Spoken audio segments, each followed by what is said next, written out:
ఓ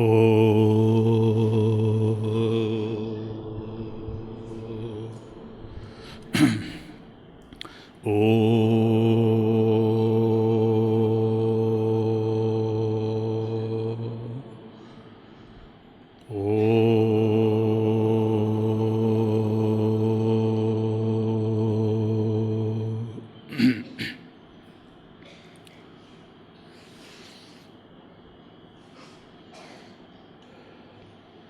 యం బ్రహ్మా వరుణేంద్రరుద్రమరుతః స్తున్వంతి దివ్యైస్తవైః వేదైః సాంగపదక్రమోపనిషదైః గాయంతి యం సామగాః ధ్యానావస్థిత తద్గతేన మనసా పశ్యంతి యం యోగినః యస్యాంతం న విదుః సురాసురగణాః దేవాయ తస్మై నమః. కృష్ణాయ వాసుదేవాయ దేవకీ నందనాయ చ నందగోపకుమారాయ గోవిందాయ నమో నమః. ఓ కర్తురాజ్ఞయా ప్రాప్యతే ఫలం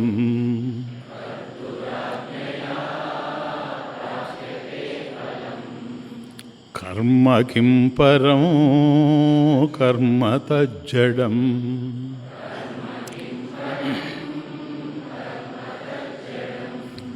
కృతి మహోదధౌ పతన కారణం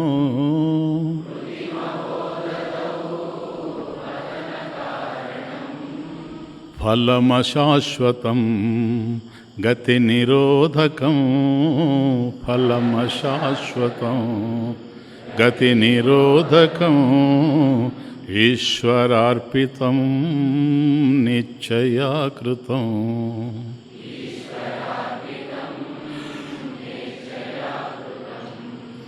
చిత్తశోధకం ముక్తిసాధకం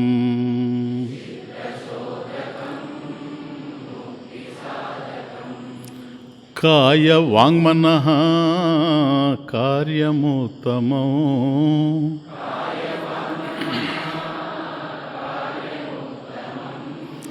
పూజనం జపః చింతనం క్రమాత్ పూజనం జపః చింతనం క్రమాత్ జగత ఈషధీ యుక్త సేవనం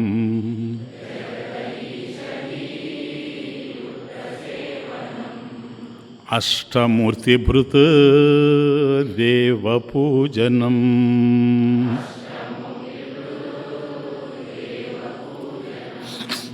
సంక్షిప్తంగా ఈ 5 లలిత వృత్తాల్లో మనం చూసిన దాన్ని బట్టి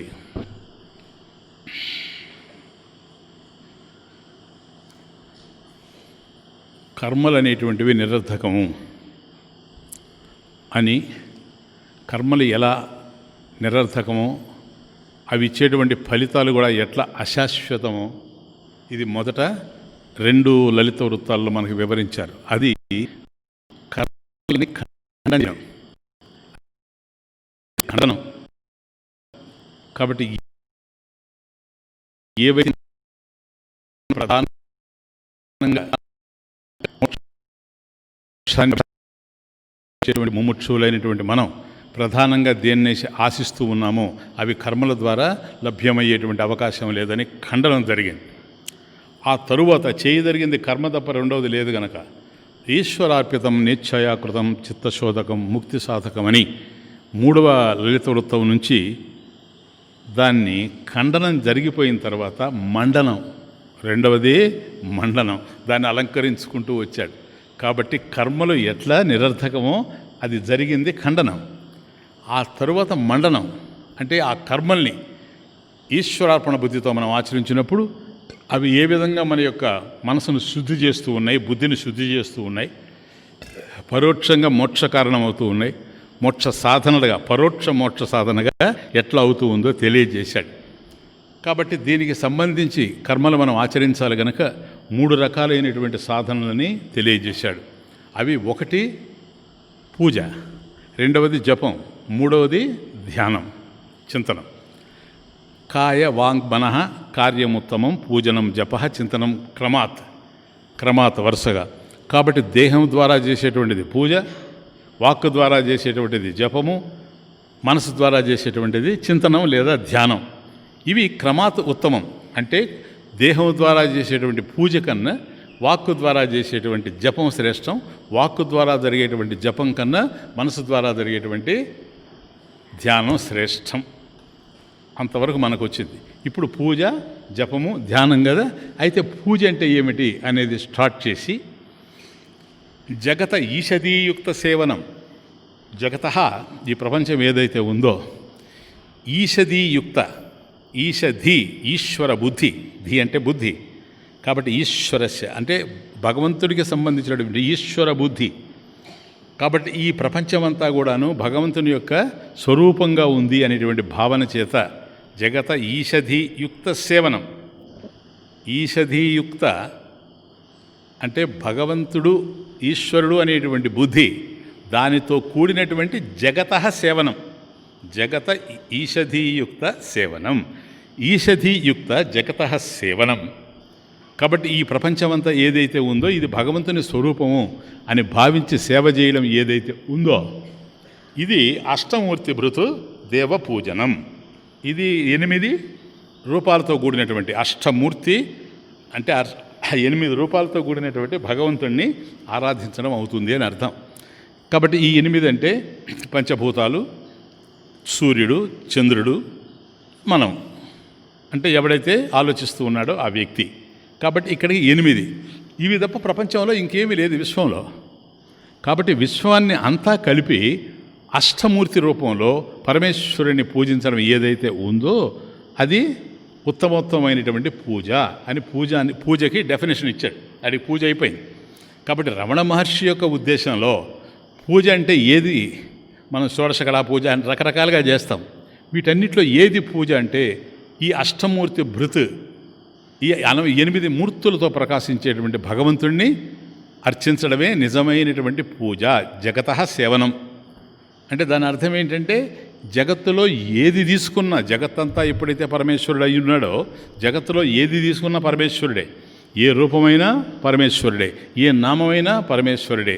ఏ రూపాన్ని దూరం చేయడానికి అవకాశం లేదు. కానీ అన్నిటినీ కలిపి ఒకే చోట ధ్యానం చేయడం అనేటువంటిది ఈ అష్టమూర్తి భృత్ దేవ పూజనం. ఇక్కడికి మీకు క్లియర్గా రండి. ఖండనం అయిపోయింది, మండనం జరిగింది, ఆ తర్వాత సాధనలు ప్రారంభమైనవి. సాధన చేస్తే ముక్తి వచ్చే అవకాశం లేదు కనుక అది కర్మ ఫలితం కాదు కాబట్టి చిత్తశుద్ధి కోసమే చేయాలి. అది కాయ వాంగ్మనః కార్యముత్తమం పూజనం జప చింతనం క్రమాత్.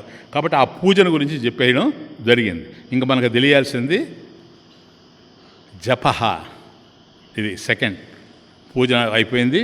జప ఉత్తమస్తవాత్ ఉచ్చమందతః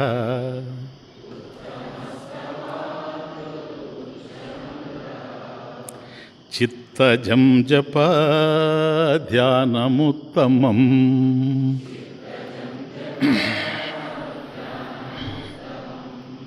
ఉత్తమస్తవాత్ ఉచ్చమందతః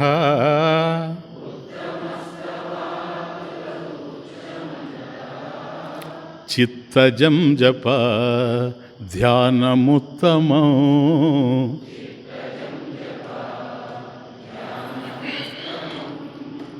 ఉత్తమస్తవాత్ ఉచ్చమందతః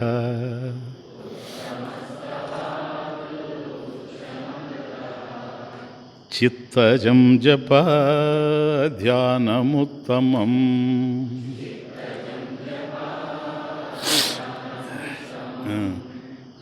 ఇది జపం. ఈ శ్లోకం, ఈ లలిత వృత్తం జపం. సో పూజ విషయంలో జగత ఈషదీయుక్త సేవనం, అష్టమూర్తి భృతు దేవపూజనం అన్నప్పుడు ఒక కొత్త నిర్వచనం దొరుకుతూ ఉంది. ఇది రమణ మహర్షి యొక్క దృష్టిలో, భగవాన్ రమణ మహర్షి యొక్క దృష్టిలో అత్యుత్తమమైనటువంటి పూజ ఇదిగా నిర్ణయం చేయడం జరిగింది కదా. ఇప్పుడు జపం దగ్గరకు వచ్చేటప్పటికి ఉత్తమ స్తవాత్, స్తవాత్ ఫిఫ్త్ కేస్, పంచమీ విభక్తి. ఉత్తమ స్తవాత్, స్తవాత్ కంటే, స్తవము, స్తవం అంటే స్తోత్రం కదా. ఉత్తమ స్తవాత్, ఎవరి స్తోత్రం ఇది? ఎవరిదైనా చేయొచ్చు, మనకిష్టమైన వాళ్ళది కాదు. ఉత్తమ స్తవాత్, ఉత్తరః, ఉత్తమః ఇవన్నీ కూడా భగవంతుడికి సంబంధించిన పేర్లు. ఉత్తమ అని అంటే భగవంతుడు, స్తవము అంటే స్తోత్రము, స్తవాత్ అది పంచమీ విభక్తి. స్తవాత్ కంటే, ఉత్తమ స్తవాత్ అంటే భగవంతుని యొక్క స్తోత్రము కంటే అని అర్థం.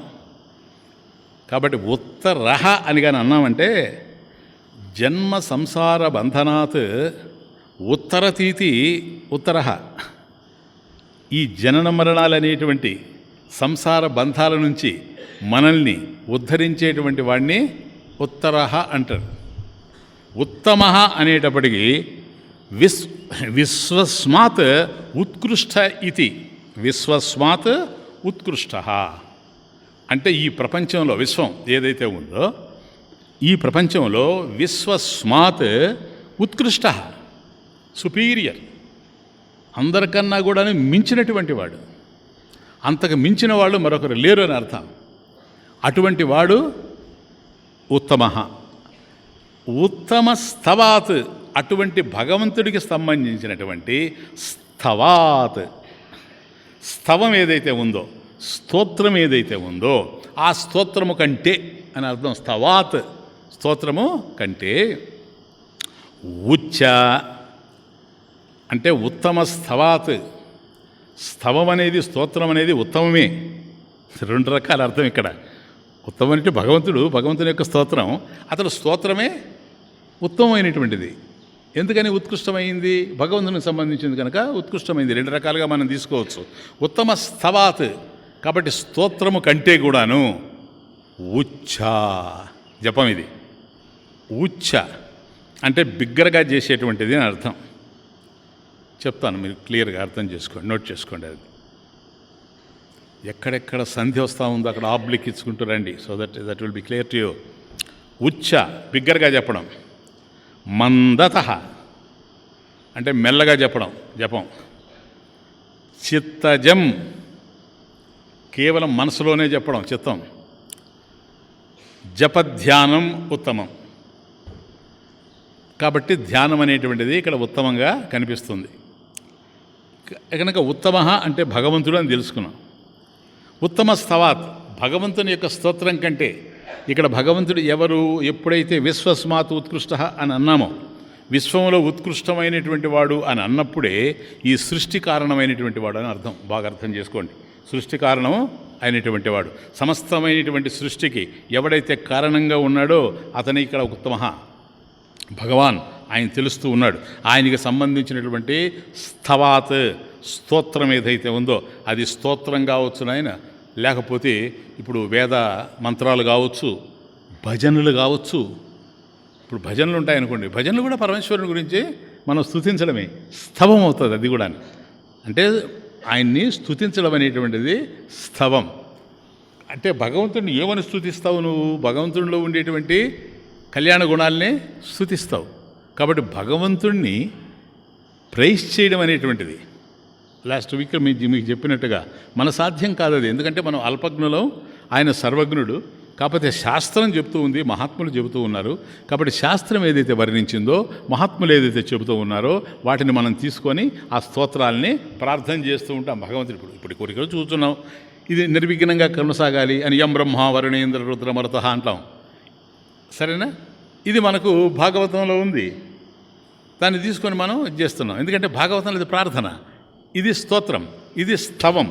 కాబట్టి ఈ స్తవాలు అనేటువంటివి చాలా ఉత్కృష్టమైనటువంటివి. ఇప్పుడు విష్ణు సహస్రనామం ఉంది. విష్ణు సహస్రనామం స్తవం అంటే స్తోత్రం, స్మరించేది. విష్ణు సహస్రనామం అంటాడు కదా, యస్య స్మరణ మాత్రేణ జన్మ సంసార బంధనాత్ విముచ్యతే నమస్తస్మై విష్ణవే ప్రభ విష్ణవే.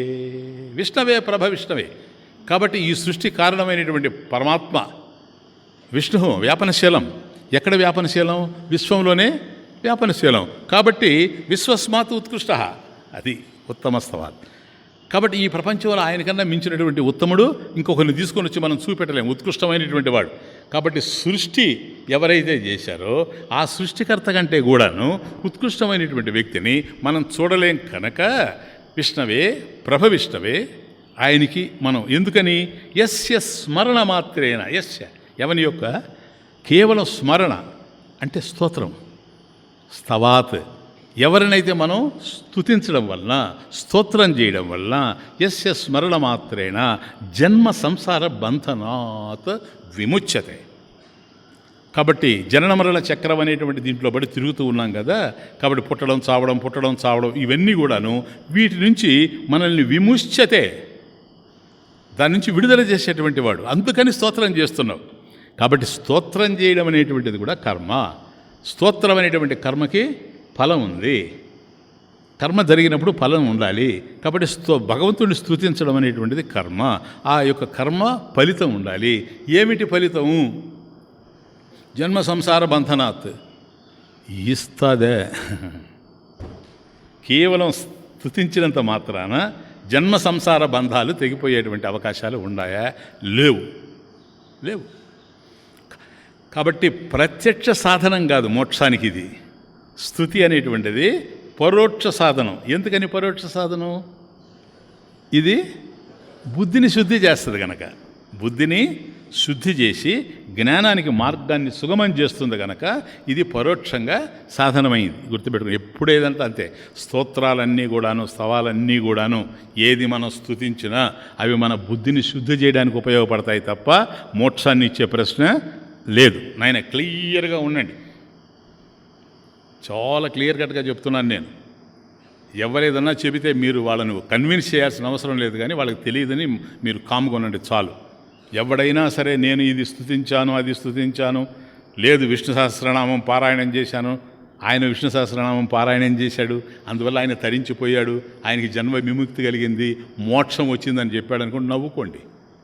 ఎందుకని? విష్ణు సహస్రనామం కార్యం, దాని ఫలితం లేకపోలేదు, కర్మ యొక్క ఫలితం లేకపోలేదు. ఏంటి అది? చిత్తశుద్ధి తప్ప మరొకటి అయ్యేందుకు అవకాశం లేదు. ఎందుకని? జ్ఞానాత్ మోక్ష అయితే, ఒక జ్ఞానం వల్ల రావాల్సిందే కానీ జ్ఞానాత్ ఏవత కైవల్యం, ఒక జ్ఞానం వల్లనే కైవల్యం నీకు ప్రాప్తించాలి. ఆ జ్ఞానం అనేటువంటిది కలిగిన వాడు ఇస్తే నీకు వస్తుంది తప్ప ఇంకా ఏ విధంగా నువ్వు చేసినా వచ్చేందుకు అవకాశం లేదు. కానీ ఇవన్నీ కూడా స్తవాలు, భగవంతుని గురించి స్తుతించడం, మన చిత్తశుద్ధి కోసం స్తుతించడం. ఇప్పుడు పురుష సూక్తం, సూక్తి సూక్తం, ఉక్తం సూక్తం, వెల్ సెడ్. భగవంతుని గురించి బ్రహ్మాండంగా చెప్పింది పురుష సూక్తం. ఇది వేదంలో ఉంది. పురుష ఏ వేదగం సర్వం యద్భూతం యచ్చ భవ్యం అంటాం కదా. కాబట్టి పురుష ఏవా ఇదం సర్వం, పురుష ఏ వేదగం సర్వం, పురుష ఏవ ఇదగం సర్వం. ఈ కనిపించేటువంటి ప్రపంచమంతా ఏదైతే ఉందో అది పురుషుడే. చూడండి ఎక్కడికి పోయింది. కాబట్టి స్తోత్రాల్లో కూడా మహాజ్ఞానం ఉంటుంది. ఈశావాస్యమిదగం సర్వం యత్కించ జగత్యాం జగత్ అని ఉపనిషత్తు చెబుతూ ఉంటే పురుష సూక్తం అదే చెప్తా ఉంది. పురుష ఏవేదగం సర్వం, పురుష ఏవ ఇదగం సర్వం. కాబట్టి ఇది పురుష సూక్తం, పురుషస్య సూక్తం. కాబట్టి ఎవరో పురుషుడు, ఆది కారణమైనటువంటి వాడు, వాడికి సంబంధించినటువంటి చక్కగా చెప్పబడింది ఉక్తి, ఉక్తం, సూక్తం, వెల్ సెట్, చక్కగా చెప్పబడింది అని అర్థం. కాబట్టి పురుష ఏవేదగం సర్వం యద్భూతం, యద్భూతం ఏదైతే గతంలో ఉండిందో, యచ్చ ఇప్పుడేదైతే ఉందో, భవ్యం భవిష్యతి. కాబట్టి భవిష్యత్తులో ఏదైతే ఉండబోతుందో, కాబట్టి గతంలో ఏదైతే ఉండిందో, ఇప్పుడేదైతే ఉందో, భవిష్యత్తులో ఏదైతే ఉండబోతుందో, ఇదంతా కూడాను పురుష ఏవ ఇదగం సర్వం. ఇదంతా కూడా పురుషుడే కానీ మరొకటి కాదు. అంటే సృష్టి కారణమైనటువంటి భగవంతుడే కానీ మరొకటి అయ్యేందుకు అవకాశమే లేదు. ఇది స్తోత్రం. ఉత్తమస్తవాత్, ఉత్తమస్తవాత్. కాబట్టి స్తోత్రం కంటే జపః ఉత్తమం. ఇది క్రమాత్. ఉత్తమస్తవాత్, భగవంతుని గురించి స్తోత్రం చేయడం కంటే, భగవంతుని గురించి స్తోత్రం చేయడం కన్నా ఉత్తమస్తవాత్ జపః ఉత్తమం. జపం అనేటువంటిది ఉత్తమమైనటువంటిది అని అర్థం.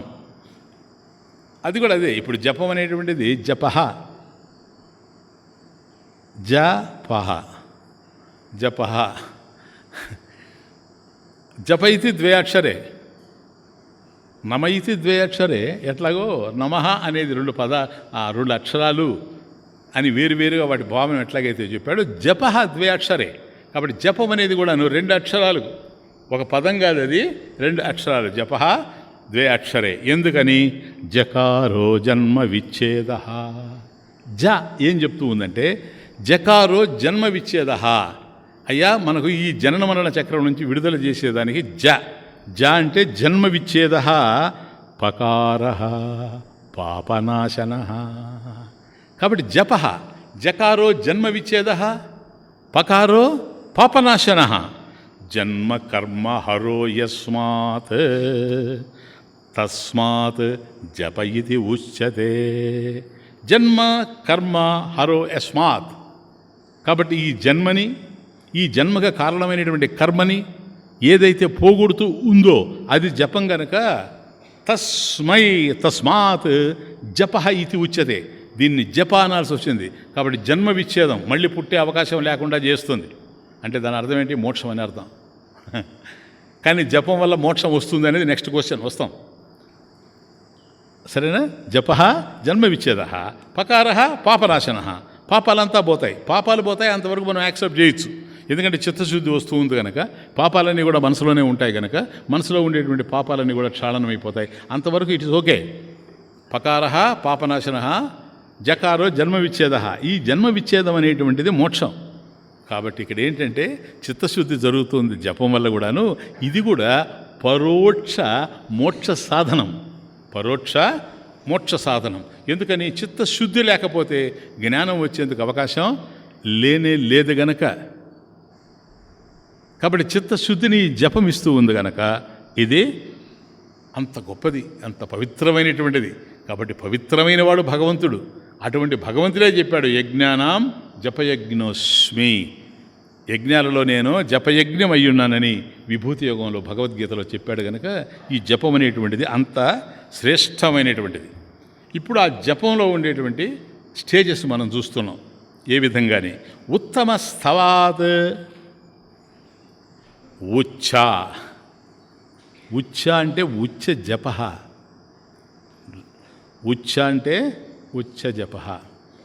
బిగ్గరగా లౌడ్ చాంటింగ్, ఉచ్చ జప, బిగ్గరగా చేసేటువంటిది అని అర్థం.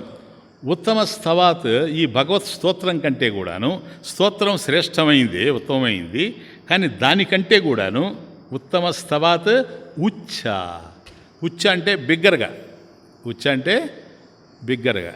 బిగ్గరగా అంటే స్వామీజీ ఎంత బిగ్గరగా? నువ్వు జపం చేస్తూ ఉంటే పక్కవాడికి వినపడేంతగా. అది పరశ్రుతి గోచర. పరశ్రుతి గోచర అంటే పరశ్రుతి గోచరం. పక్కవాడు వాడికి వినపడుతుంది, పరశ్రుతి గోచరం.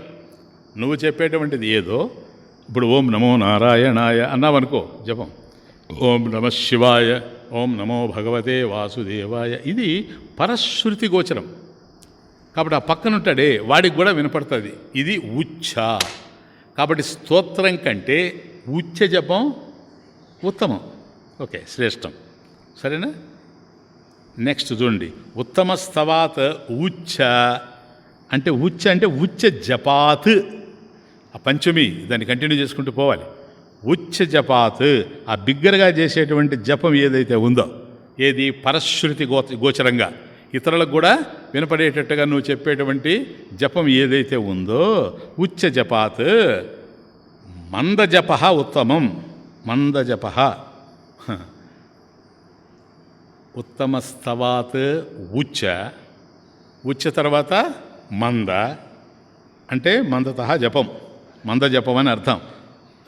కాబట్టి ఉచ్చ జపం కన్నా మంద జపం ఉత్తమం. ఎందుకని మంద జపం ఎట్లాంటిది స్వామీజీ? ఉచ్చ జపం అంటే నువ్వు చెప్పేది పక్కవాడికి వినిపించడం, పరశ్రుతి గోచరం కదా. ఇదేంటో తెలుసా? స్వశ్రుతి గోచరం. అది పరశ్రుతి గోచరం, ఇది స్వశ్రుతి గోచరం. అంటే నీకే వినిపిస్తుంది, ఇంకెవడికి వినిపించదు.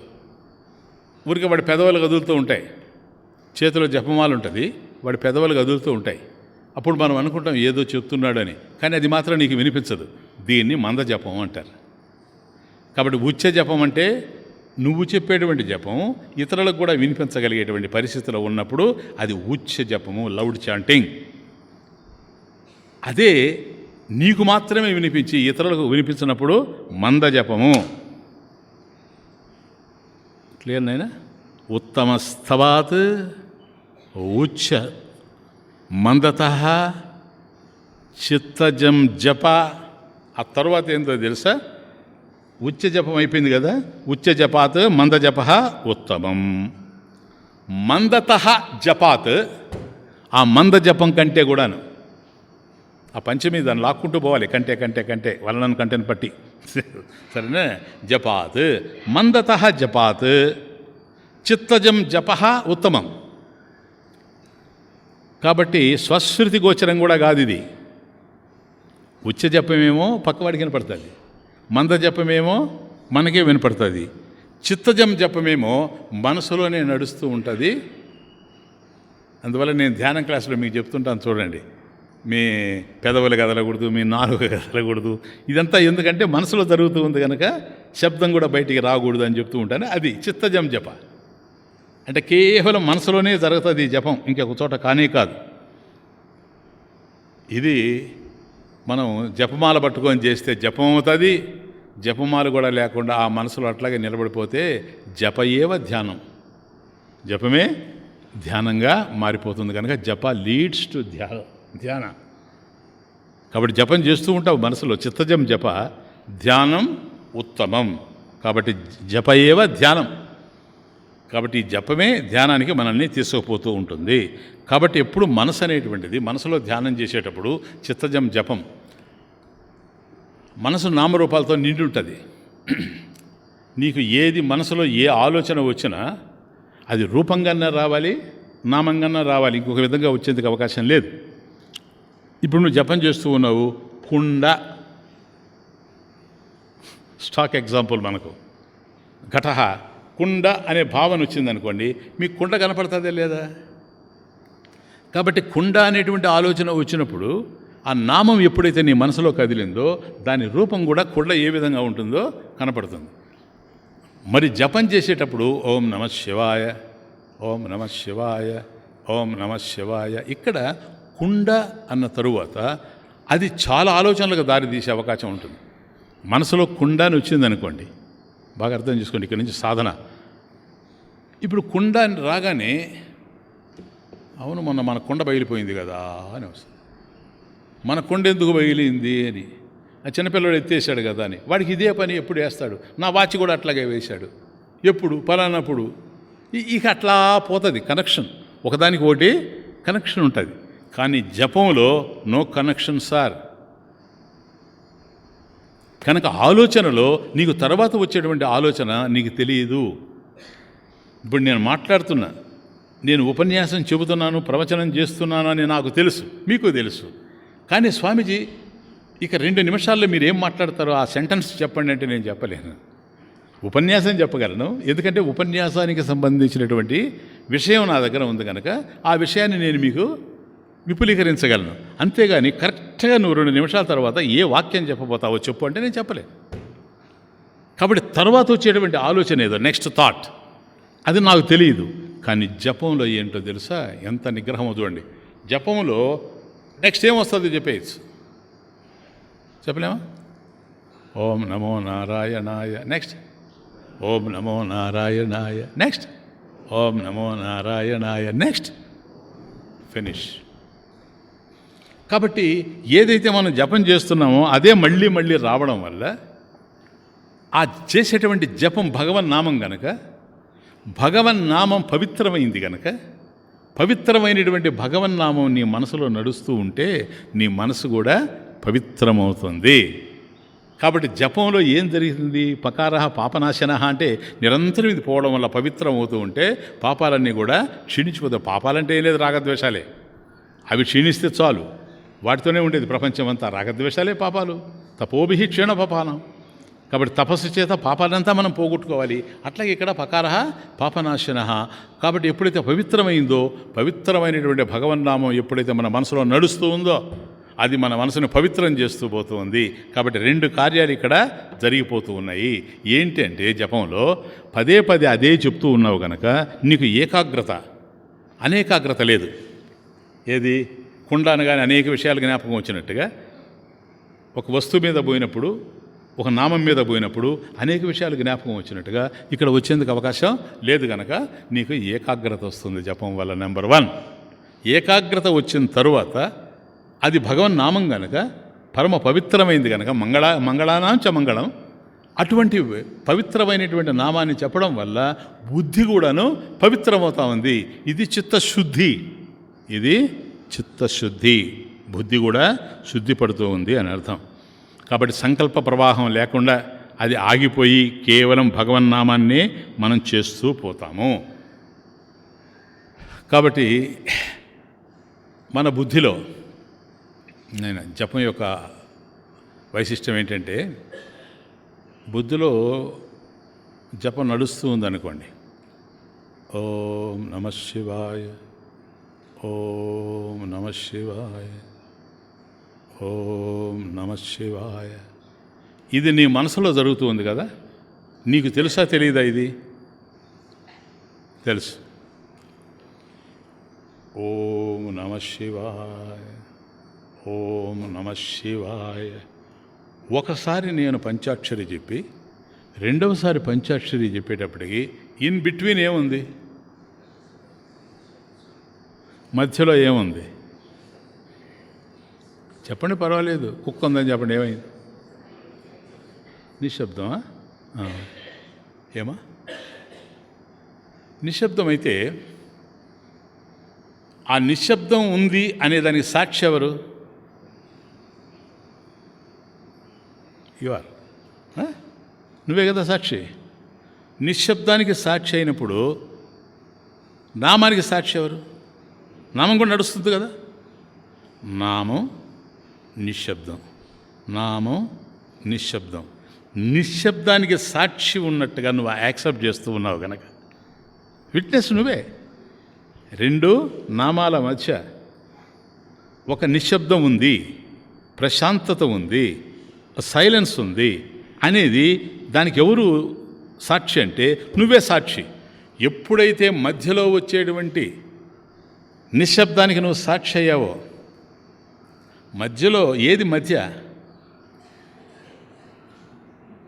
ఏది సార్ మధ్య?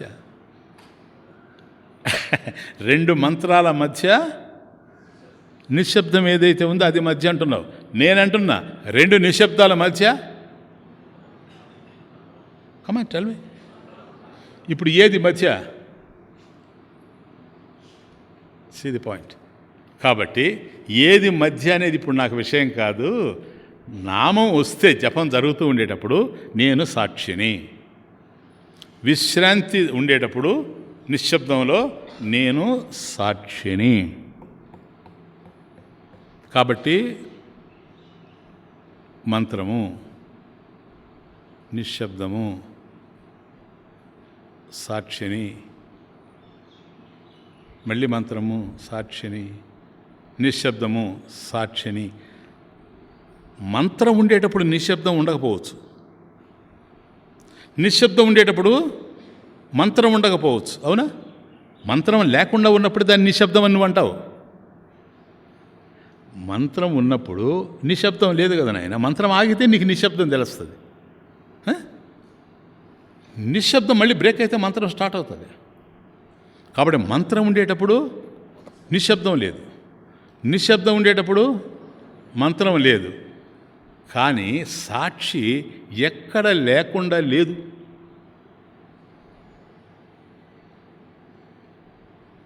అర్థమవుతుంది నాయన? లేదా మళ్ళీ చెప్తా. ఎక్కడ లేదు చెప్పు. మంత్రంలో సాక్షి ఉందా లేదా? నిశ్శబ్దంలో సాక్షి ఉందా లేదా?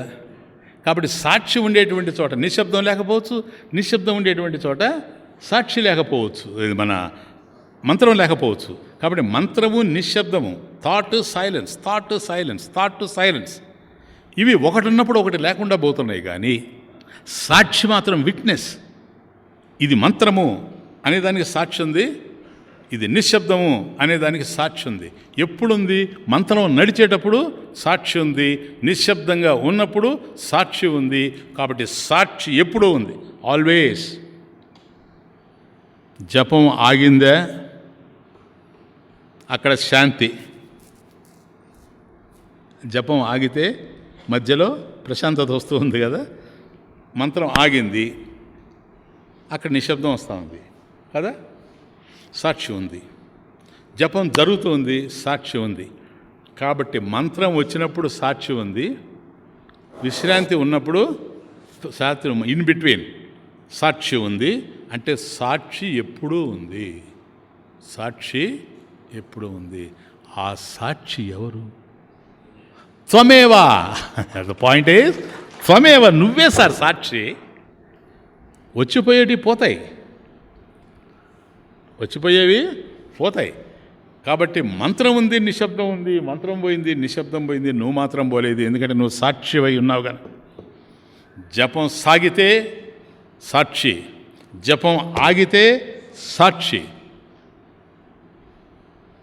కాబట్టి సాక్షి ఎప్పుడూ ఉంది. సాక్షి శాంతి స్వరూపం కదా.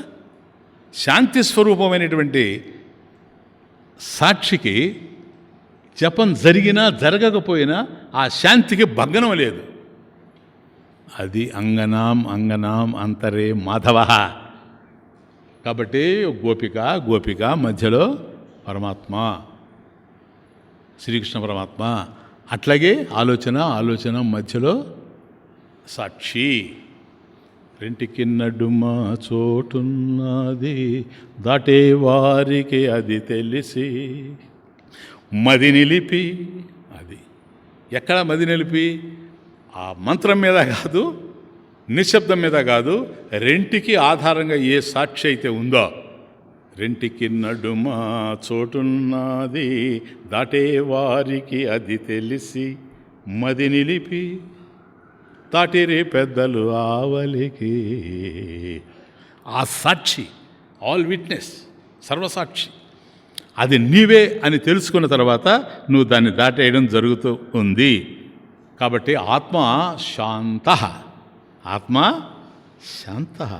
అందువల్ల శాంతోహం, అహం శాంత, నేను శాంతస్వరూపుణ్ణి. కాబట్టి ఇప్పుడు అర్థమైంది నాయన. ఉత్తమ స్తవాత్, స్తోత్రం కంటే భగవత్ స్తోత్రం కంటే ఉచ్చ జపం కన్నా మంద జపం. మళ్ళీ నేను ఎక్స్ప్లెయిన్ చేయనవసరం లేదు కదా. అవి ఉచ్చ జపం అంటే బిగ్గరగా పక్క వాళ్ళకి వినిపించేది, పరశ్రుతి గోచరం, స్వశ్రుతి గోచరం. మందతః జపం, చిత్తజం జపం, మనసులోనే చేసేటువంటి జపం. ఇది జపయేవ ధ్యాన. కాబట్టి ధ్యానం ఉత్తమమైనటువంటిది. స్వామీజీ ఒక్క మాట చెబుతాం, చెప్పు. ధ్యానం ఉత్తమం కదా. ఎన్నిసార్లు చెప్పమంటావా? ఉత్తమే కదా, ధ్యానం ఉత్తమం, ఉత్తమే. అయితే ధ్యానమే చేస్తే పోలా, మనదంతా షార్ట్ కట్. ఇప్పుడు మీరు చెప్పేదాని ప్రకారం స్టెప్స్ కనపడతా ఉన్నాయి ఇక్కడ. స్తోత్రము, ఉచ్చ జపము, మంద జపము, మనసులో చేసే చిత్తజం జపం, ధ్యానం. కాబట్టి వీటి ద్వారా వచ్చి చివరికి అక్కడికి రావాలి కదా స్వామీజీ, రావాలి. ఏది ఉత్తమం? ధ్యానం ఉత్తమం. చిత్తజం జప ధ్యానముత్తమం, ధ్యానం ఉత్తమం. పోనీ ఉత్తమమైంది చేస్తాను, ఇదంతా ఎందుకు? లాభం లేదు సార్. అవన్నీ చేస్తే కానీ ధ్యానానికి రావు. అర్థమైతే ఇప్పుడు స్తంభాలే లేకుండా, పోల్సే లేకుండా నేను పైకి ఎక్కుతాను అంటే నీకు ఎక్కడుందా సార్ మేడ? వీటి మీదనే మేడ రావాలా? చాలా ఇంపార్టెంట్ ఇది. నువ్వు పూజ చేయాలి, అందరూ చేసిన వాళ్ళు లేదు సార్, చేయని వాళ్ళు ఎవరు? ఈరోజు ధ్యానం చేస్తున్నామంటే ఇంతకన్నా 1000 రెట్లు ఉత్సాహంతో పూజ చేశాం ఒకప్పుడు. దాని ఫలితమే స్తోత్రాలు చేశాం, స్తవం, ఉచ్చ జపం తెలుసు, మంత్ర జపం తెలుసు, చిత్తజం జపం తెలుసు, ధ్యానం తెలుసు. సరేనా? కాబట్టి అవన్నీ చేస్తేనే దీంతో తృప్తి చెందేటువంటి అవకాశం ఉంటుంది. అట్లా ధ్యానం ఉత్తమం. ఈ ధ్యానం కూడా దీంట్లో 2 ఉన్నాయి, విరళ ధ్యానం, సరళ ధ్యానం. నెక్స్ట్, ఆజ్యధారయా శ్రోతసా సమం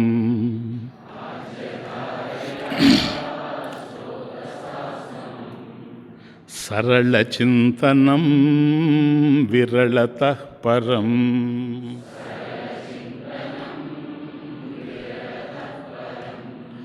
ఆజ్యధారయా శ్రోతసా సమం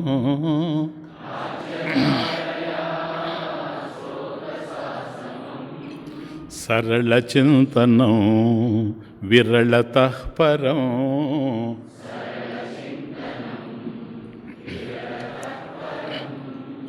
ఆజ్యధారయా శ్రోతసా సమం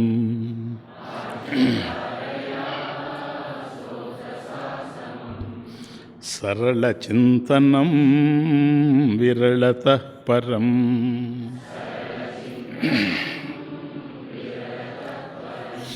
అక్కడి నుంచి ధ్యానానికి వస్తూ ఉన్నాం.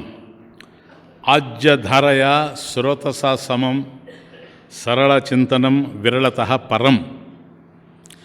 ఇప్పుడు ధ్యానం ఉత్తమం ఉన్నాం కదా నాయన, చిత్తజం జప ధ్యానం ఉత్తమం. ఈ ధ్యానంలో ఆజ్యధారయ, ఆజ్యము అంటే మీకు తెలుసు ఏంటి, అగ్నికి ఆజ్యం పోసినట్టు అంటారు కదా. కాబట్టి నెయ్యి, నేతి ధార, ఆజ్యధారయ సమం. లేకుంటే శ్లోక అన్వయక్రమం చూసుకుంటారండి, ఆబ్లిక్స్ పెట్టుకొని. ఆజ్యధారయ సమం శ్రోతసా సమం. అది సమం రెంటికి రావాలి అన్వయం. ఆజ్యధారయా సమం శ్రోతసా సమం సరళ చింతనం విరళతః పరం. సరళ చింతనం విరళతః పరం. సరళ చింతనం అంటే ఏంటంటే ఏ ఆటంకములు లేనిటువంటి, ఏ విఘ్నములు లేనటువంటి, ఇంటరప్షనే లేనటువంటి ధ్యానం ఏదైతే ఉందో అది సరళ ధ్యానము. చింతనం అంటే ధ్యానం, మొన్ననే చెప్పాను కదా, చింతనం అంటే ధ్యానం. పూజనం జప చింతనం క్రమాత్. కాబట్టి చింతనం అంటే ధ్యానం, సరళ చింతనం అంటే సరళ ధ్యానం, విరళ చింతనం అంటే విరళ ధ్యానం. విరళతః, అది సరళ చింతనమని విరళతః, విరళ ధ్యానము కంటే పరం, శ్రేష్టం. విరళతః పరం, సరళ ధ్యానం విరళ ధ్యానం కంటే శ్రేష్టం. సరళ చింతనం విరళ చింతనం కంటే శ్రేష్టం, పరం, ఉత్కృష్టం. ఆ సరళ చింతనం ఎలాంటిది? ఆజ్యధారయా సమం శ్రోతసా సమం. కాబట్టి ఆజ్యధారయ అంటే ఒక పాత్రలో ఉండేటువంటి నెయ్యిని, కరిగించిన నెయ్యిని, మెల్టెడ్ గీ ప్లీజ్, లేకపోతే పడదు ధార. కాబట్టి కరిగించినటువంటి నెయ్యిని ఒక పాత్రలో నుంచి రెండో పాత్రలోకి పోయడం ఎట్లాగో, look, that is the first example, ఆజ్యధారయ. కాబట్టి ఒక పాత్రలో నుంచి కరిగించినటువంటి నేతిని పోస్తున్నాం రెండో పాత్రలో కంటే, ఆ ధార ఎట్లాగుంది నాయన, మధ్య మధ్యలో ఆగి ఆగి వస్తూ ఉందే, కంటిన్యూస్గా వస్తుంది, అది ఆజ్యధార. శ్రోతస, శ్రోతస అంటే మనకు నది, నదీ ప్రవాహం, సమం వలె, దాంతో సమానంగా. కాబట్టి ఆజ్యధారయ సమం శ్రోతస సమం. కాబట్టి నేతి ధారలాగా, నదీ ప్రవాహంలాగా సాగేటువంటి సరళ చింతనం ఏదైతే ఉందో, ఆటంకాలు లేనిటువంటి చింతనం. ఎందుకని? ఇక్కడ ఆటంకం లేదు, అక్కడ ఆటంకం లేదు. ఆజ్యధారయ ఆటంకం లేదు, శ్రోతసాసమం ఆటంకం లేదు. అవునా నాయన? ఇప్పుడు ఒక పాత్రలో నుంచి ఇంకో పాత్రలోకి నెయ్యి పోస్తూ ఉంటే ఆటంకం ఏముంది మధ్యలో? ఒకటే ధార. అట్లాగే నది ప్రవహిస్తూ ఉందనుకోండి, దానికి ఆటంకం ఏముంది? సింధు సరిద్వల్లభం. కాబట్టి ఆ నది ప్రవహిస్తూ ఉందంటే అది తన గమ్యమైనటువంటి సముద్రాన్ని చేరిపోవాలి. అంతవరకు పోతూనే ఉంటుంది, ఎక్కడ ఆటంకం లేదు.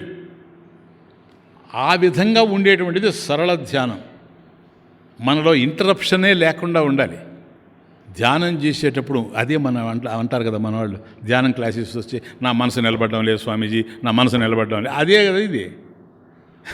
మనసు నిలబడకపోవడం ఏంటి? నాకు సరళ ధ్యానం లేదు అని చెప్పడం, అంతకన్నా ఇంకేం లేదు. మనసు నిలబడకపోవడం అంటే సరళ ధ్యానం లేదు. సరళ ధ్యానం విరళతః పరం. అంటే ఆటంకాలు ఉండేటువంటి ధ్యానం కన్నా, విరళ ధ్యానం కన్నా సరళ ధ్యానం పరం, శ్రేష్టమైనటువంటిది. అది ఎలా ఉండాలి? ఆజ్యధారయ, నేతిధారలాగా ఉండాలి. అలాగే నీటి ప్రవాహంలాగా ఉండాలి. ఎక్కడ ఆటంకాలు లేకుండా, విఘ్నాలు లేకుండా, నిరాటంకంగా, నిర్విఘ్నంగా కొనసాగుతూ ఉండాలి. ఇది సజాతీయ వృత్తి ప్రవాహము అంటారు శాస్త్రంలో. దీన్ని ఏమంటారంటే సరళ చింతనాన్ని సజాతీయ వృత్తి ప్రవాహము. కాబట్టి ఒకే దానికి సంబంధించినటువంటి విషయం ఏదైతే ఉందో అది కొనసాగుతూ ఉండడం. ఇప్పటి వరకు మీరు విన్నదాన్ని బట్టి ఉపదేశ సారంలో మీరు దీన్ని ఎలా అర్థం చేసుకోవాలి చెప్పండి? సజాతీయ వృత్తి ప్రవాహం, నిత్య సంబంధం. ఏంటిది? నిత్య సంబంధం. నాటకంలో పాత్రలు పోషిస్తూ ఉన్నా తాను ఎవరో వాడికి ఎలాగైతే తెలుసో, పాత్ర పోషించేవాడికి ఒకవైపు పాత్రను పోషిస్తూ ఒకవైపు తాను ఎవరో నేపథ్యం, బ్యాక్గ్రౌండ్ తెలుసో, అట్లాగే ఇక్కడ కూడాను తాను ఒక తండ్రిగా, ఒక బిడ్డగా, ఒక తాతగా, ఒక మామగా, ఒక మనుడుగా, ఒక అల్లుడుగా, ఒక అన్నగా, ఒక తమ్ముడుగా రకరకాలైనటువంటి పాత్రలు పోషిస్తూ ఉన్నా కూడాను తన నిత్య సంబంధం ఏంటి? తాను సృష్టించాడు, నేను సృష్టింపబడ్డాను. ఆయన భగవంతుడు, నేను భక్తుణ్ణి. నా జీవితంలో భగవంతుడు ఎలా ఉన్నాడో నేను అర్థం చేసుకున్నాను కనుక థింక్. కాబట్టి భగవంతుడు ఉన్నాడు కాదు, నా జీవితంలో ఎలా ఉన్నాడు అనేది నాకు అర్థమైపోయింది కనుక భగవంతుడికి నేను వేరుగా ఉండలేను అనేటువంటిది ఆ నిత్య సంబంధాన్ని గుర్తించుకుంటూ ఉండడం. నిత్య సంబంధం ఎప్పుడైతే ఉందో అనిత్యమైనటువంటి సంబంధాలు మధ్యలో ఇంటరప్షన్ కలిగించలేవు. కాబట్టి విరళతః పరం సరళ చింతనం. కాబట్టి ఆటంకాలు లేనటువంటి ధ్యానం ఏదైతే ఉందో అది ఆటంకాలతో కూడినటువంటి ధ్యానం కన్నా శ్రేష్టం. ఆటంకాలు లేకుండా ఎలా ఉండాలి? ఆజ్యధారయ. ఆజ్యధారయ అంటే సరిపోయింది. శ్రోతస సమం. ఆజ్యధారయ సమం, శ్రోతస సమం. 2 ఎగ్జాంపుల్స్ ఎందుకు ఇవ్వాల్సి వచ్చింది స్వామీజీ అని అంటే, ఒకటి ప్రేమ. ఏ కార్యం మనం చేసినా ఆ కార్యంలో గనక మనకు ప్రేమ లేకపోతే ఆ కార్యం సఫలీకృతం కాదు. వాస్తవం చెప్తాను, ఇట్స్ ఎ హార్డ్ ట్రూత్. ఒకవేళ ఇక్కడ కూర్చొని వింటూ ఉన్న బుద్ధి గనక నికృష్టమైంది అయితే ఆయనకేం తెలుసులే రమణ మహర్షికి, అదేముందిలే ఉపదేశ సారం, నాకు కూడా 2 సంస్కృతంలో పదాలు వచ్చు సరేనా, అది చెప్పి ఆయనకి ఈయనకేం వచ్చులే అని కూర్చున్నాడు అనుకోండి, ఆ దౌర్భాగ్యుడికి జీవితం అంతా వింటున్నా కూడా వచ్చే అవకాశం లేదు. ఎందుకని? ఆ వినే విషయం మీద ప్రేమ ఉండాలి. ఓకే, చేసే ధ్యానం మీద ప్రేమ ఉండాలి. ఆ ప్రేమ ఏంటో తెలుసా? Number 1 example ఆజ్యధారయ. ఆజ్యధారయ అంటే ఆజ్యం. నెయ్యి ఎట్లా ఉంటుందంటే స్టిక్కీగా ఉంటుంది కాదా, కాబట్టి బంకగా ఉంటుంది, జిగురుగా ఉంటుంది. నూనె కూడా అట్లాగే ఉంటుంది. అందుకని దానికి స్నేహ అనేటువంటి పేరు కూడా ఉంది. స్నేహక్రియ. ఇది మన న్యాచురోపతిలో వస్తుంది స్నేహక్రియ. వాళ్ళు పంచక్రియలు అని చెప్తారు చూచారా? పంచక్రియ చికిత్స, పంచకర్మ చికిత్స. ఆ పంచకర్మలో ఒక కర్మ ఇది. ఎందుకంటే స్నేహకర్మ ఏమిటి అంటే నూనె రాసేది, మసాజ్ చేసేది ఉండలే, అది స్నేహకర్మ. కాబట్టి నూనెను కూడా స్నేహము అని అంటారు సంస్కృతంలో. అందుకని అట్లా వచ్చింది అది స్నేహకర్మ అనేటువంటిది. కాబట్టి స్నేహంలో ఏముంటుంది? ప్రేమ ఉంటుంది. అది బ్యూటీ. కాబట్టి ఆజ్యం ఎప్పుడు కూడాను స్టిక్కీగా ఉంటుంది, జిగురుగా ఉంటుంది, బంకగా ఉంటుంది, పట్టుకుంటే వదలకుండా ఉంటుంది. సరేనా? నీళ్లు పట్టుకున్నాం అనుకోండి, ఆయన వదిలేసి అట్లా తుడిచేస్తే పోద్ది. నెయ్యి అట్లా పట్టుకొని అంత తేలిగ్గా పోదు, మళ్ళీ సబ్బేసి కడగాలి, అంత స్టిక్కీ. ఓకే కదా? అదేంటది? పట్టుకొని ఉంటుంది. ఆ పట్టుకోవడం ఏంటి? స్నేహం. ఆ స్నేహం ఏంటి? ప్రేమ. కాబట్టి నువ్వు ఏ ధ్యానం అయితే చేస్తున్నావో, సరళ ధ్యానంలో రెండు ప్రధానంగా, ఒక ఎగ్జాంపుల్ ఇస్తే సరిపోద్ది. శ్రోతసాసమం అంటే సరిపోయింది. రెండు ఎగ్జాంపుల్స్ ఎందుకు ఇచ్చారంటే, ఒకటి నీ దగ్గర ప్రేమ ఉండాలి. ఇష్టం లేనటువంటి పిల్లవాడిని తీసుకెళ్ళి పరీక్షలు దగ్గరకు వస్తున్నాయని నువ్వు చదువురా అని వాడిని కూర్చొని పెట్టి వాడి ముందు పుస్తకం వేస్తే వాడు చదవడం ఎట్లా ఉంటుందో, ప్రేమ లేకుండా ధ్యానం చేసేవాడు కూడా ధ్యానం చేయడం అట్లాగే ఉంటుంది. ఇంకా రెండవ ఆలోచన లేదు. ఎందుకో తెలుసా? వాడు తల్లిదండ్రుల కోసం కూర్చొని పుస్తకం ఎత్తుకుంటాడే కానీ వాడికి ఇంట్రెస్ట్ లేదు. ఫ్రాంక్గా చెప్తున్నా.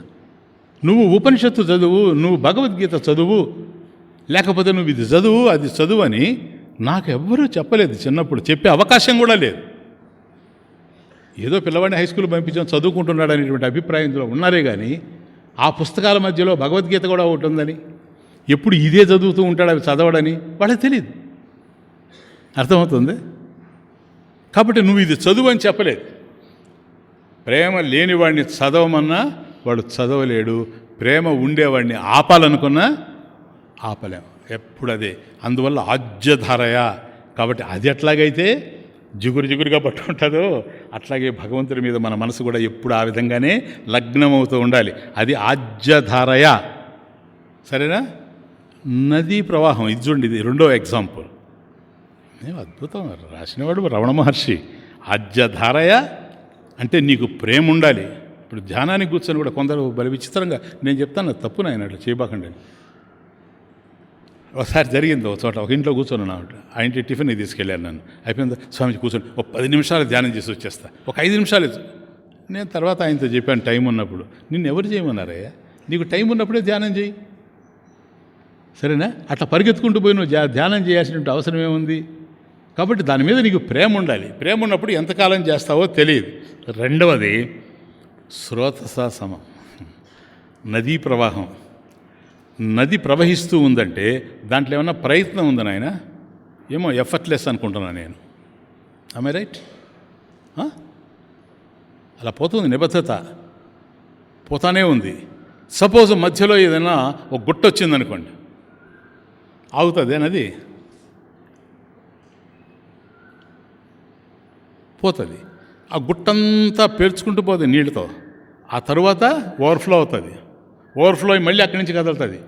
సపోజ్ కొంత దూరం పోయిన తర్వాత గుంట వచ్చిందనుకోండి, ఆ గుంట నింపేస్తుంది. ఆ గుంట నిండినంత వరకు పోలేదు, చాలా పెద్ద గుంట. ఆ గుంటతో ఈ నీళ్ళన్నీ నిండుతాయి. నిండిపోయి పైకి వచ్చిన తర్వాత ఓవర్ఫ్లో అయ్యి మళ్ళీ తన యాత్ర కొనసాగిస్తూనే ఉంటుంది. ఇది న్యాచురల్గా ఉంటుంది, ప్రయత్నం ఏం లేదు. ఇది గుంట కాబట్టి దీన్ని నింపుకొని నేను పోవాలని గట్టిగా ప్రయత్నం చేయడం కానీ, అది గుట్ట నేను పెరిగి దాన్ని ఎక్కి దాటి పోవాలని కానీ లేనే లేదు సార్. గుట్టలు దాటి గుంటలు నింపి, గుట్టలు దాటి గుంటలు నింపి, జలము నీరధిని చేరదా. గుట్టలు దాటి గుంటలు నింపి, జలము నీరధిని చేరదా. కర్మలు కరిగి మమతలు మరిగి, నామది నీ దరి చేరదా. ఎటులనో ఎగుటేలనో, ఎటులనో కాదు సార్, ఇటులను. శ్రోతసాసమం. కాబట్టి నదీ ప్రవాహం ఏ విధంగా అయితే ప్రయత్నం లేకుండా పోతూ ఉంది.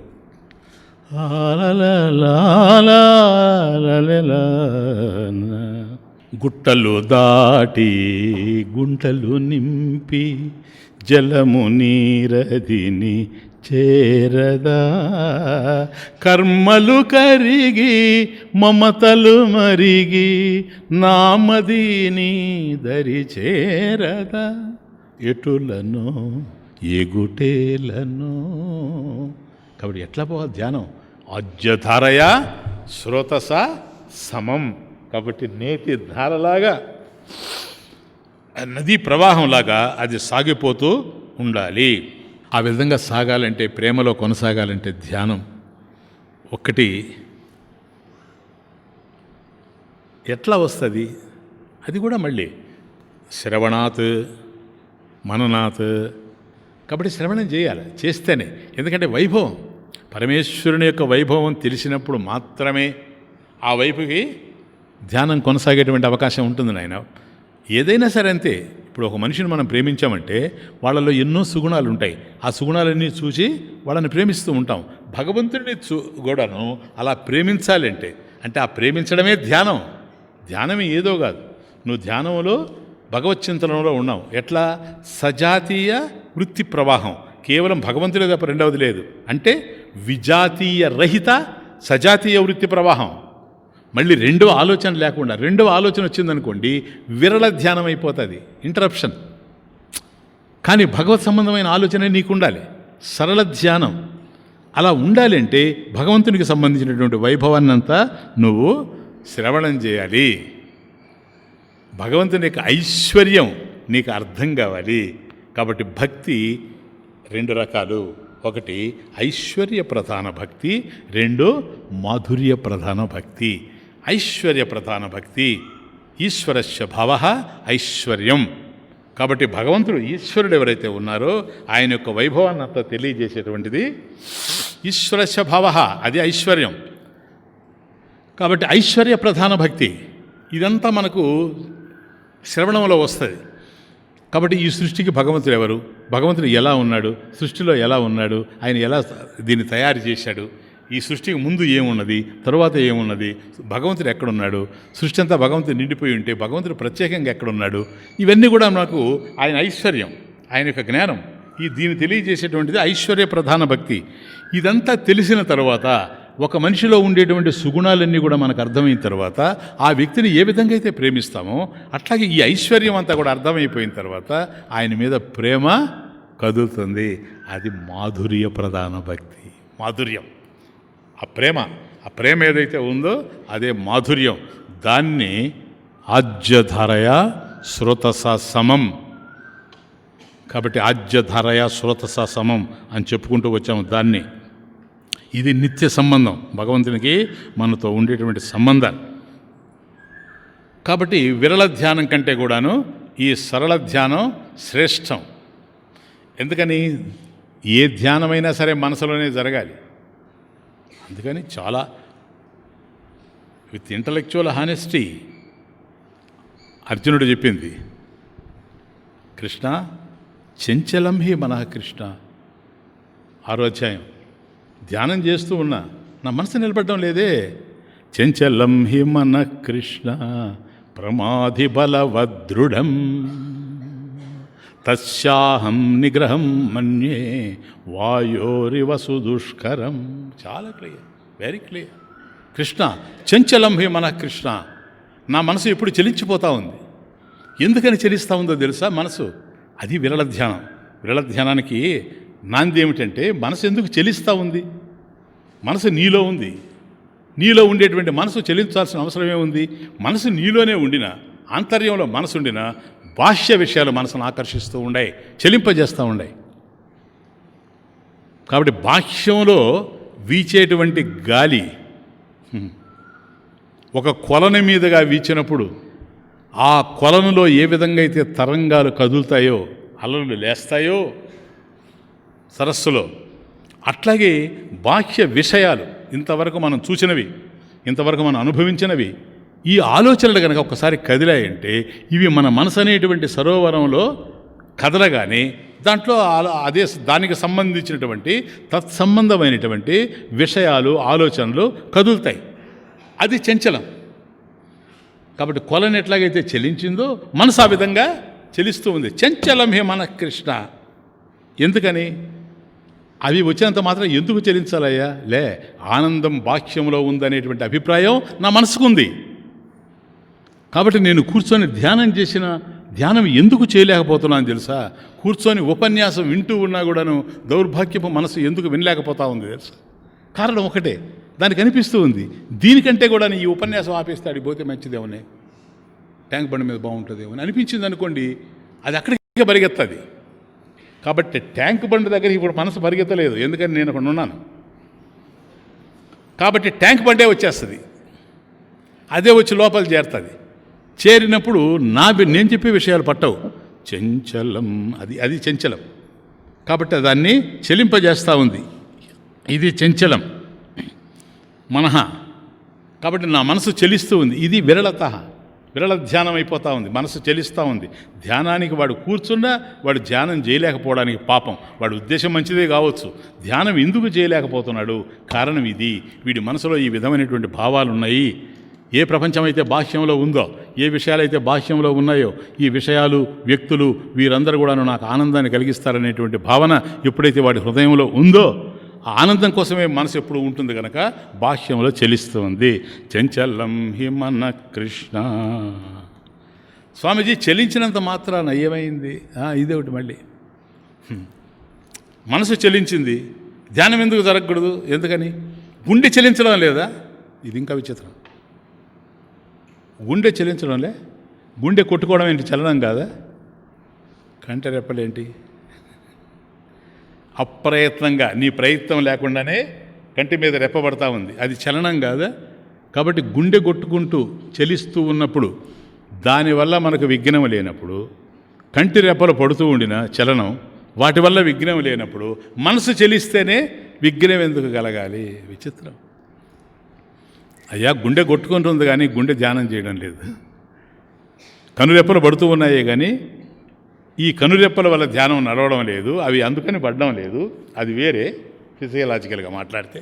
కానీ అక్కడ కూడా ఒకటి ఉంది తమాషా, దాన్ని చూసి కూడా నేర్చుకోవచ్చు కావాలంటే. కళ్ళు కొట్టుకుంటున్నాయి అనుకోండి, ఎందుకు కొట్టుకుంటున్నాయి? నేను ఎక్కడో రాశాను. కళ్ళు కొట్టుకుంటూ ఉన్నాయి అంటే ఎవడైనా వచ్చి తలుపు కొట్టాడంటే ఏమని అర్థం? తలుపు తీయమని, అంతేనా? ఎవడన్నా బయట నుంచి వచ్చి తలుపు కొట్టాడు అనుకోండి, తలుపు తీయమని.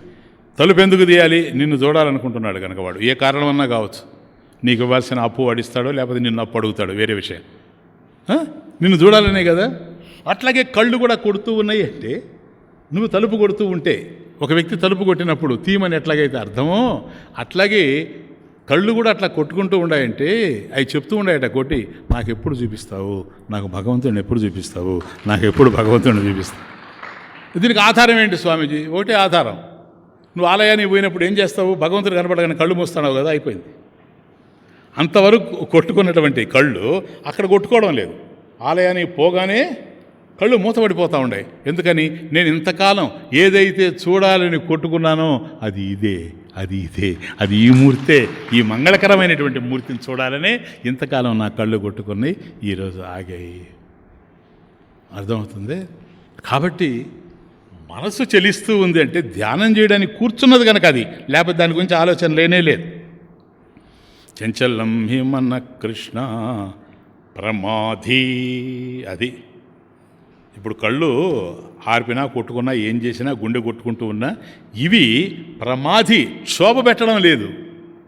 ధ్యానంలో శోభ పెట్టడం లేదు, కానీ మనసు క్షోభ పెడతా ఉంది. ప్రమాధి మోహానికి గురి చేస్తూ ఉంది, క్షోభకు గురి చేస్తూ ఉంది కదా. ఎప్పుడంతే మనసులో చూడండి, కొన్ని కోపం వచ్చినప్పుడు, కోపం కలిగేది మనసులో, కోపం వచ్చింది మనసులో, కానీ కళ్ళు ఎర్రబడతాయి చూచారా? ఒళ్ళంతా కూడా గగురుపాటు చెందుతుంది చూచారా? చెమట్లు పోస్తాయి చూచారా?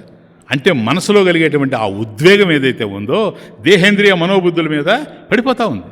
ప్రమాధి, క్షోభ పెడతా ఉన్నాయి అది. కాబట్టి మనసు కూడా చంచలంగా ఉంది, నన్ను క్షోభ పెడుతూ ఉంది.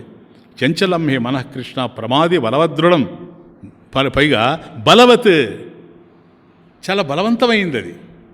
నేను ఒక దూడ ఉందంటే దానికి ముక్కుతాడు వేసి ఆ దూడను బట్టి లాగితే అది నిలుస్తుంది. ఎందుకు నిలుస్తుంది తెలుసా? నాకన్నా బలహీనంగా ఉంది కనుక, దానికన్నా నేను బలవంతుడిగా ఉన్నాను కనుక.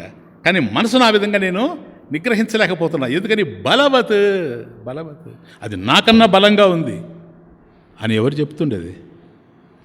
కృష్ణుడా? అర్జునుడు ఎవరు? పశుపతితో పోరాడి పాశుపతాస్త్రాన్ని పొందినటువంటి వాడు, సాక్షాత్తు పరమేశ్వరుడితో యుద్ధం చేసి ఆయన దగ్గర పాశుపతాస్త్రాన్ని పొందినటువంటి వాడు అంటున్నాడు సార్ ఈ మాట. బలవత్, నాకన్నది బలమైంది అంటే ఈశ్వరుడు నాకన్నా బలం అనుకున్నాడో లేదో నాకు తెలియదు, కానీ ఆయన మీద యుద్ధానికైతే పోయాడు ఏమాత్రం జంకకుండా. ఈ మనసు దగ్గరకు వచ్చేటప్పటికి మనసు బలవత్, ప్రమాధి బలవత్, దృఢం. దీనికి శంకరాచార్య స్వామి భాష్యం అంటారు, దృఢం అంటే నాగపాశవత్ అచ్ఛేద్యం అన్నారు. అంతే. నాగపాశం ఎట్లాగైతే ఉంటుందో అంటే ఒక్కసారి బాణం వేసిన తర్వాత అది నాగాస్త్రం అయినప్పుడు ఆ నాగాస్త్రం పాశంతో బంధించేస్తుంది వాడిని, అది ఎవడూ వేరు చేయలేడు దాన్ని.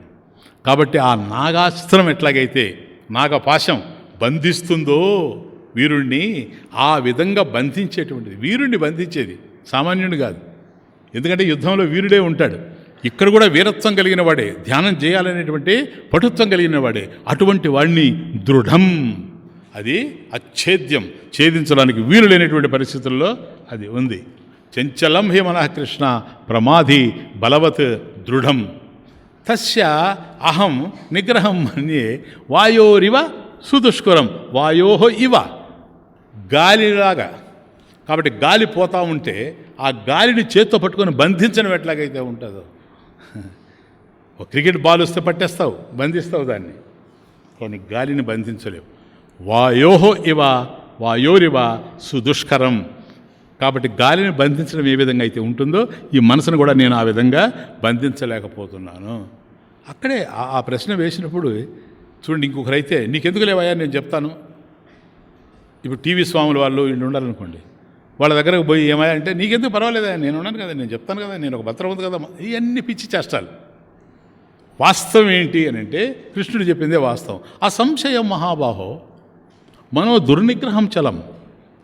మనసును నిగ్రహించడం అంత తేలికైన పని కాదు, అది ఎప్పుడు చెలిస్తూనే ఉంటుంది. ఈ విషయంలో నో డౌట్ ఆ సంశయం మహాబాహో, అది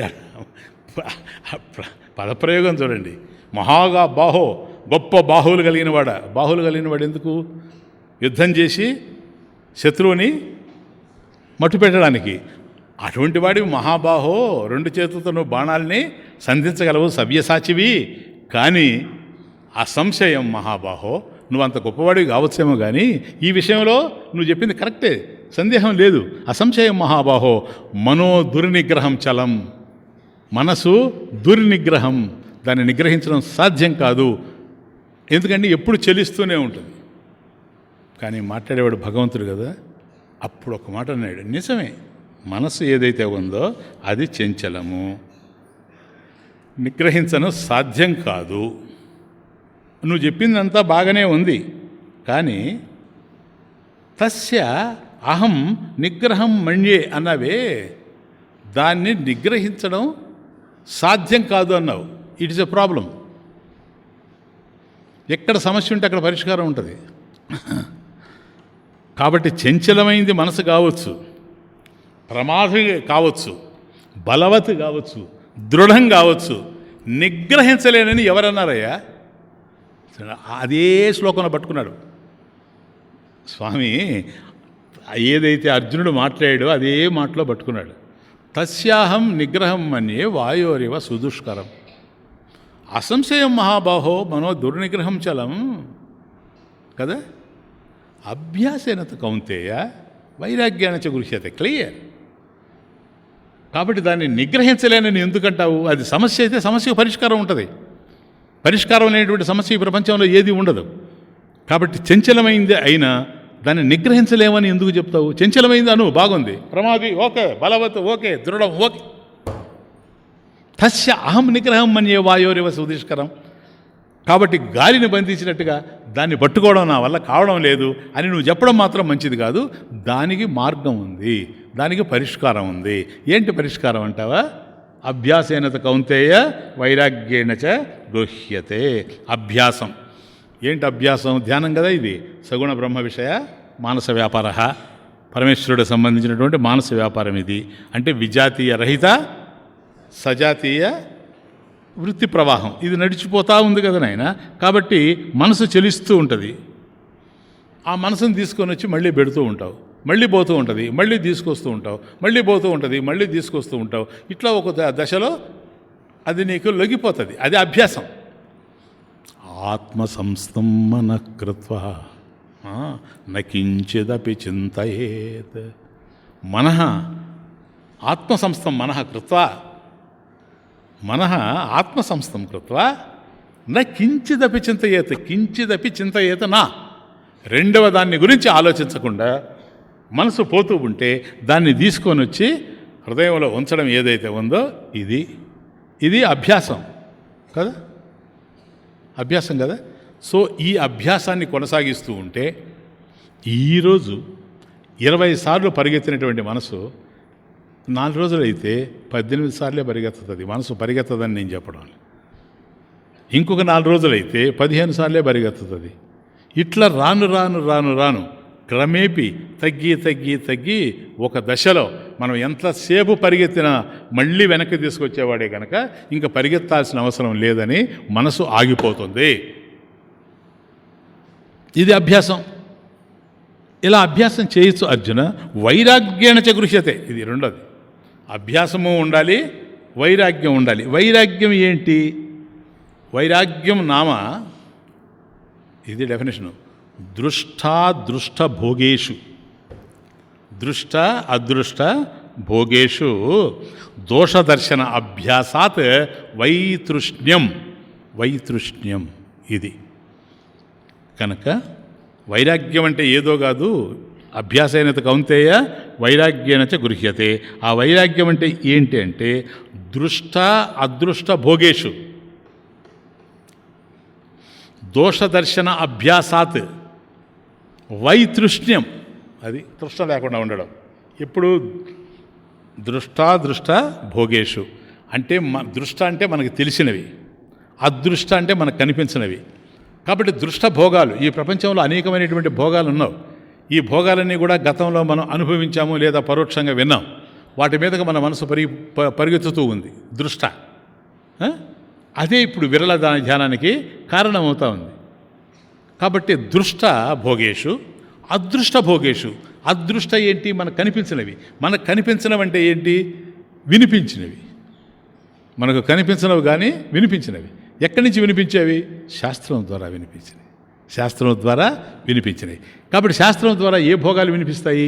స్వర్గాది భోగాలు వినిపిస్తాయి. కాబట్టి స్వర్గంలో ఏ భోగాలు అయితే ఉన్నాయో అవన్నీ కూడా శాస్త్రం చెప్తూ ఉందే కానీ మనం అనుభవించలేదు, మనం చూడలేదు. కాబట్టి అదృష్టం.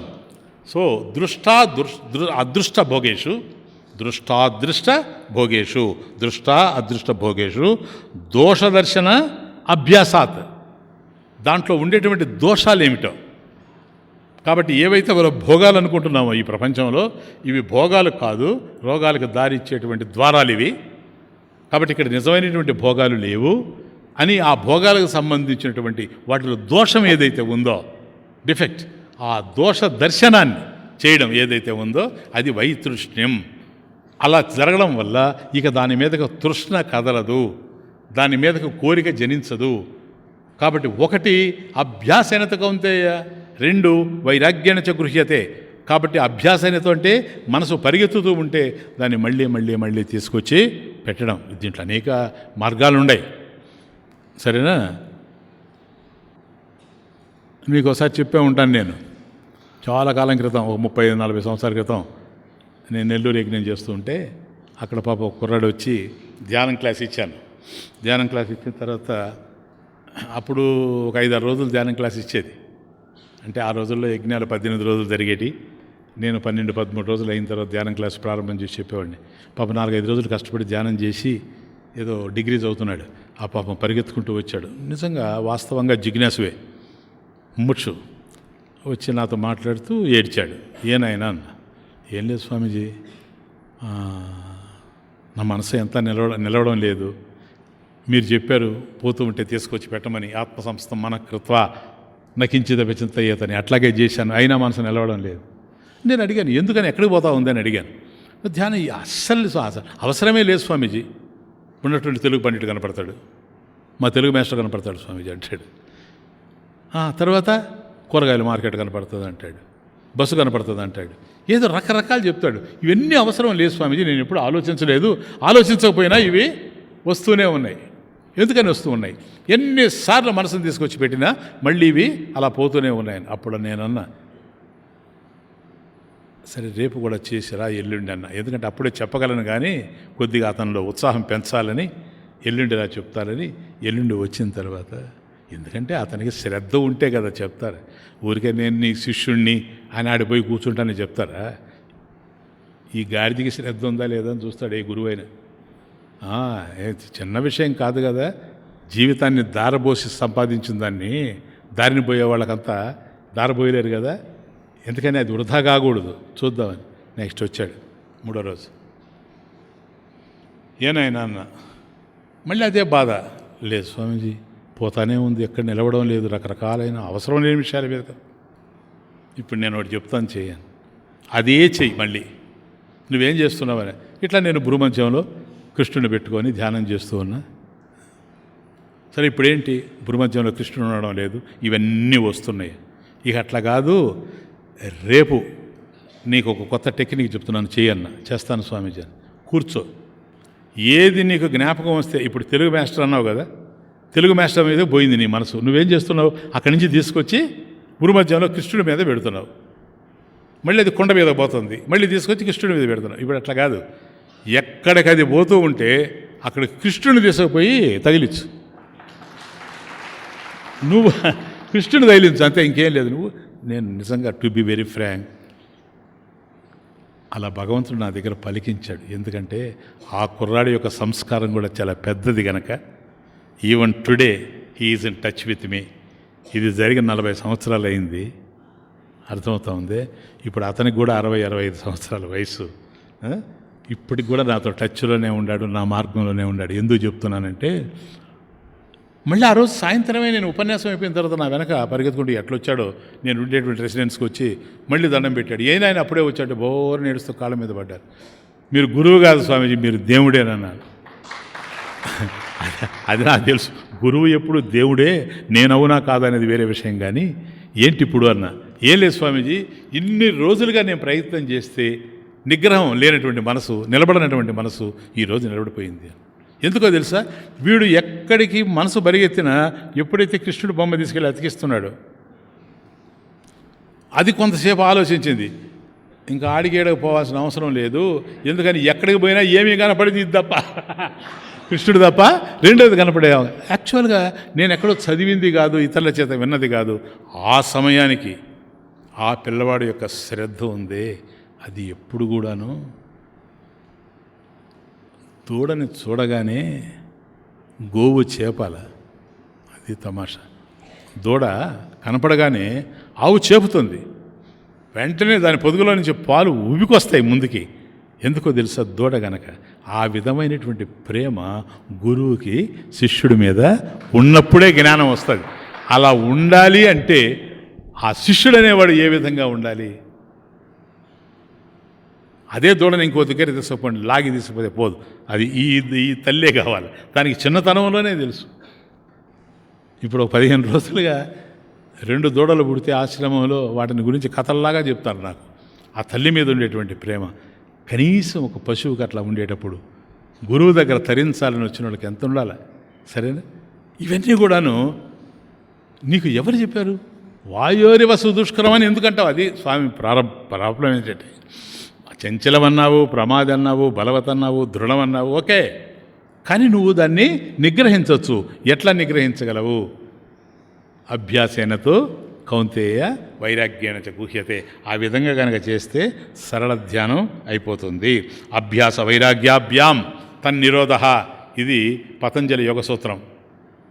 అభ్యాస వైరాగ్యాభ్యాం తన్నిరోధ తన్నిరోధ, ఆ మనసును నిరోధించడం అనేటువంటిది అభ్యాస వైరాగ్యాభ్యాం.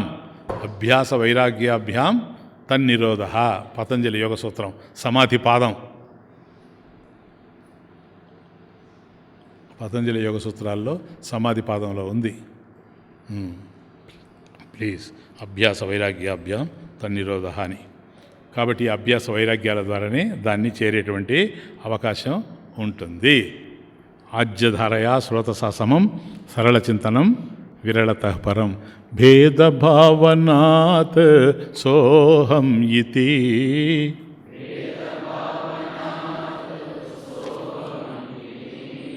అసౌ భావన అభిదా పావనీమత.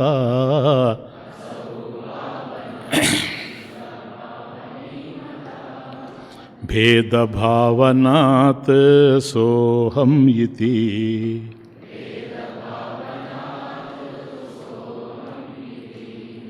అసౌ భావన అభిదా పావనీమత.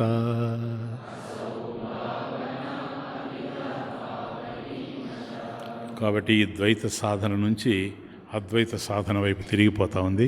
ఇది ఒక మంచి మలుపు. ఇది చిన్న మలుపు కాదు, ఇది నెక్స్ట్ వీక్ చూద్దాం. టైం అయిపోయింది. ఇది ఈ శ్లోకాన్ని రెండు రకాలుగా పాడచ్చు. భేదభావనాత్ సోహమిత్యసౌ భావనాభిదా పావనీమత, ఇట్లా పాడచ్చు. భేదభావనాత్ సోహం ఇతి అసౌ భావన అభిదా పావనీమత. ఇంకా ఈజీగా అర్థం కావడానికి ఊరికే ట్యూన్ కొంచెం చేంజ్ చేశాను అంతే. సేమ్ అదే రాగం. ఈ శ్లోకాన్ని, లలిత వృత్తాన్ని నెక్స్ట్ వీక్ చూద్దాం. ఓం పూర్ణమదః పూర్ణమిదం పూర్ణాత్ పూర్ణముదచ్యతే పూర్ణస్య పూర్ణమాదాయ పూర్ణమేవావశిష్యతే. ఓం శాంతి శాంతి శాంతి.